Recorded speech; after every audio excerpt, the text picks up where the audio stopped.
everything's gonna be alright. Hey everyone, and welcome back to Ignite.With.Inyang.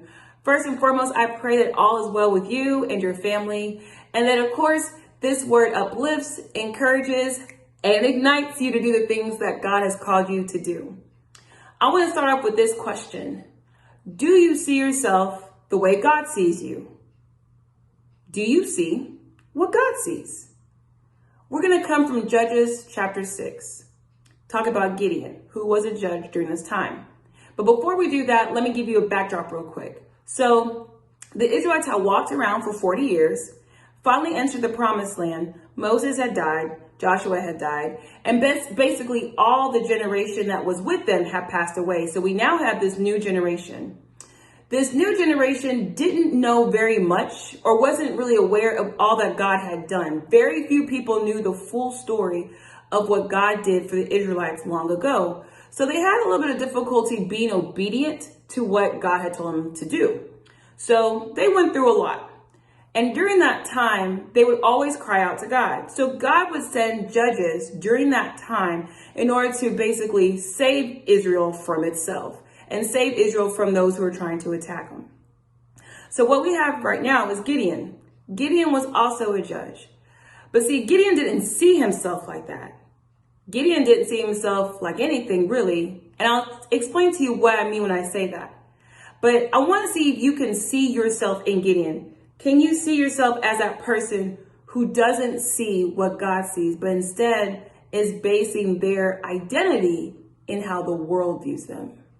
So let's go ahead and get started. Judges chapter 6, verses 11, and we'll go all the way to 16. It says, "Then the angel of the Lord came and sat beneath the great tree at Ophrah, which belonged to Joash of the clan of Abiezer. Gideon, son of Joash, was threshing wheat at the bottom of a winepress to hide the grain from the Midianites. The angel of the Lord appeared to him and said, 'Mighty hero, the Lord is with you.' 'Sir,' Gideon replied, 'if the Lord is with us, why has all this happened to us? And where are all the miracles our ancestors had told us about? Didn't they say the Lord brought us up out of Egypt? But now the Lord has abandoned us and handed us over to the Midianites.' Then the Lord turned to him and said, 'Go with the strength you have and rescue Israel from the Midianites. I am sending you.' 'But Lord,' Gideon replied, 'how can I rescue Israel? My clan is the weakest in the whole tribe of Manasseh, and I'm the least in my entire family.' The Lord said to him, 'I will be with you, and you will destroy the Midianites as if you were fighting against one man.'" Now, that's a lot, but we're going to break it down as always. And I want you to see if you can see yourself in Gideon and then at the same time see yourself as God sees you, which he finally did. So we begin in the first part where it says, the angel of the Lord appeared to him and said, "Mighty hero." So first and foremost, the angel of the Lord comes down and calls Gideon a mighty hero. He already ordains him and tells him who he is based on what God calls him. He's not basing it on anything else, not the current situation, not what the world says about Gideon. He's basing it on what God says. The angel of the Lord literally says, "Mighty hero." Now, I can guarantee you Gideon didn't see himself as a mighty hero. But see, God already knew the purpose of Gideon before Gideon even knew the purpose of himself. God already had ordained Gideon to do the things that he called him to do, and already knew exactly how he was going to fulfill it and be known in the town of Israel. He already knew, but Gideon didn't. So here's the thing. God, number one, called him out and called him who he was based on what God said, not on what the world said. But see, Gideon didn't receive that. And sometimes when we are told what we are, when God calls us to do certain things, we have trouble receiving that fully because we don't see it ourselves. And Gideon didn't either. See, Gideon started highlighting the things that God said and did not do. For example, he said, where are all the miracles our ancestors told us about? Why have you let this stuff happen? Where are you at, God? What you doing about this? And I bet you some of you have maybe been asking God the same thing when it comes to this pandemic. Like, God, where are you at? What's going on with all this stuff? I thought you were the one who was going to save us. And the questions may keep on going and going and going. But we have to understand one thing. God is not the author of anything bad.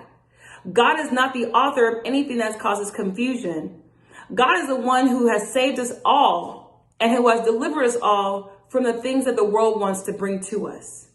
You have to stand on that. And see, Gideon questioned God during that time. You call me a mighty hero and you're the one who sent me, but aren't you that same person who let all this stuff happen? No, there's a thing called human will and human decision.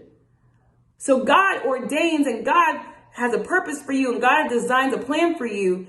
But the thing called the world will interfere and try to distract you from it. And you have to still remain steadfast in what his word says about you. We keep on going. The Lord turned to him and said, go with the strength you have and rescue Israel from the Midianites. So the Lord is giving him the command to go with the strength he has.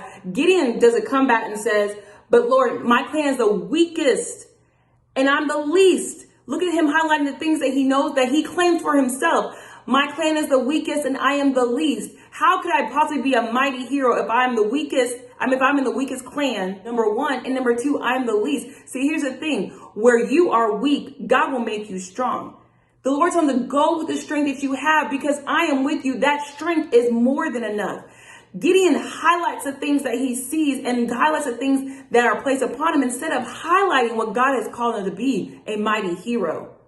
How many times have we highlighted the things that the world has called us to be instead of highlighting what God's called us to be? He's called us to be righteous. He's called us to be victorious. He has a purpose for every single one of us. And even during this time, your purpose hasn't gone to sleep. Your purpose hasn't fallen to the side. Your purpose is not over. It still is continuing on. But you have to be determined to look and lean to the things that God has called you to be and not the things that you see around you. See, Gideon was looking at the things around him. He saw his clan as being weak and he saw himself as being the least. But God said, no, I see you as strong. God says, I see you as a mighty hero. God says, I see you as a person who can bring deliverance bring deliverance for the Israelites. That's what I see in you. That's why I'm watching over you. I see that in you. I call you a mighty hero because I know that's inside of you. And that's what I purpose for you to do. You have to believe that for yourself. Gideon had to believe that for himself. And even going back and forth, he still questioned the fact that you could not possibly be talking about me. But see, even when he said that, the Lord said, I will be with you. See, whenever the enemy wants to come and bring those opposite attacks of you're like this and you aren't worth it and you can't handle it and you can't fulfill your purpose, remind yourself that the Lord said, I am with you. And because the Lord is with you, you are able to go through all those things in order to continue to walk in your purpose. Gideon was focused so much on the things that he was lacking that he forgot that the God that's with him, the one that called him a mighty hero, is the same one that's going to deliver him as well as everybody else out from the hands of the enemy. He says, you will destroy the Midianites as if you were fighting against one man. In other words, you're going to have victory and it's going to be easy. See, when God's tacking along with you, you are going to have victory and it's going to be easy. When you're walking in your purpose, you're going to have some attacks. So watch this. Gideon had a problem with what God was saying because of what he saw. He wasn't believing in the fact of what God had already called him to be. When you believe in what God's called you to be prepared for the attacks to come. But remember, he is giving you his strength to where whatever you're going through, it's going to be like you're fighting one person. You're going to be victorious even before the fight actually happens because God is with you.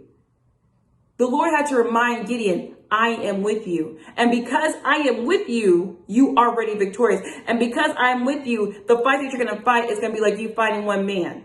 It's going to be easy. It's going to be light. It's not going to be something that you have to stress about. When I say easy, there's not going to be any stress. There's not going to be any emotional turmoil because why? He's giving you the strength that's necessary to fulfill your purpose, even during this time. Even during when we're at the stay at home, the pandemic is going on, he still has that purpose for you. He still has that thing for you to do. And he still is going to see it through regardless because he called you before you even were in your mother's womb. He called you and he knew exactly what he was going to do with you. Just like he did with Gideon. He knew exactly what he was going to do with him. He called him a mighty hero the moment he saw him. Good to know that everything's gonna be alright.